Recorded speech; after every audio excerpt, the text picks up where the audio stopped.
even talking about a primary challenge to Biden in 2024. In fact, one of the names in that conversation may be familiar to you.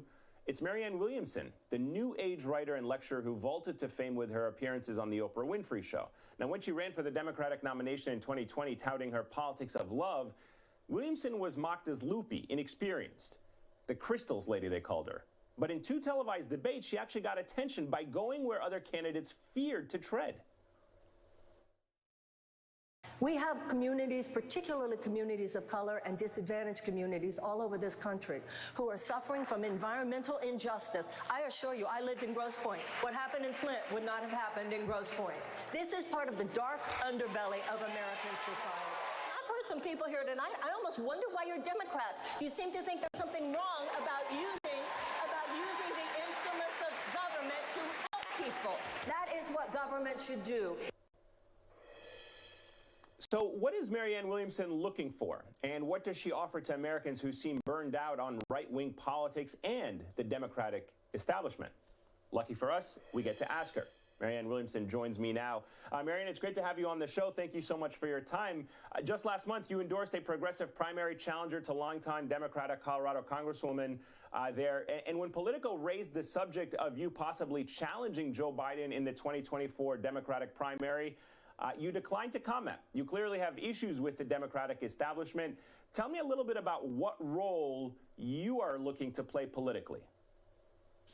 Well, the role I most want to play politically right now is citizen. And as a citizen of this country, obviously, I'm very concerned about the 2020 elections because, as you said, the president's agenda is not succeeding in high approval ratings and getting him high approval ratings. It is not doing the kinds of things for the American people, which could legitimately be believed to make people want to stand in line for 7 or 8 hours as they did before. The president came into office with promises to help people, promises to lift them out of their misery. And that wasn't just a promise if Congress will allow me to do it.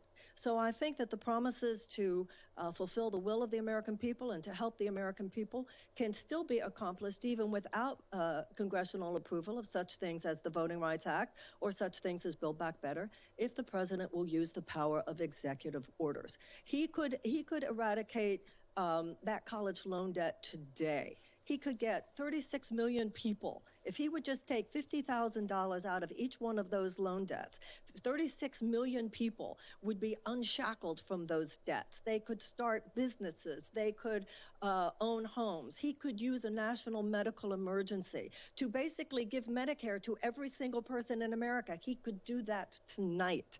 He could declassify marijuana from a Schedule I drug. Right now, I'm just a citizen who wants, as any Democrat does, and I think any reasonable person wants, to forestall the kind of red wave that could be coming at us in 2022.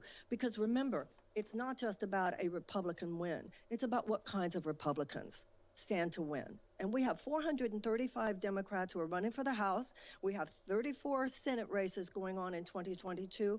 Those candidates need to be able to say to their constituents, the Democrats will help you. And right now, the Democrats are not helping people the way we need to.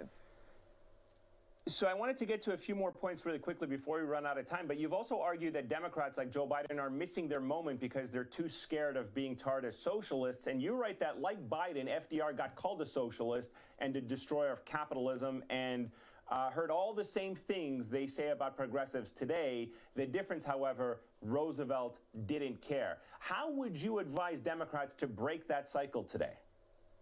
Oh, please, don't be wusses. You know what Roosevelt said? I welcome their hatred. That's what he said. You know, Trump was a strong man. He was a political strong man. He abused power. That we do not want. But neither do we need a weak president right now. We need someone as strong as Roosevelt. And it's obviously, apparently not enough to just have his picture up in the Oval Office. Roosevelt would be acting. Roosevelt would be taking what he called the drastic measures necessary to relieve people of despair and chronic tension and anxiety in terms of their health care, in terms of the economy that is building up into an unsustainable rage. And if the Democrats do not respond to this, we will see dark days ahead. I have to ask you really quickly, and we have about 20 seconds. Have you thought about your political future? Will you be returning and competing in any political races? Right now, my my heart, my head is on supporting non-corporate backed congressional candidates who are running in these 2022 elections. That's the election that I'm most concerned about now. And on February 16th, I will be joined by Crystal Ball, Brianna Joy Gray, and others in supporting these candidates, and we'll see what happens after that. That's as much a mystery to me as to anyone. But right now, I really want to see the Democrats do what is necessary to win the House and the Senate in 2022. All right, Marianne Williamson, I look forward to having you back on the show as things progress. Greatly appreciate your time as always. Coming up,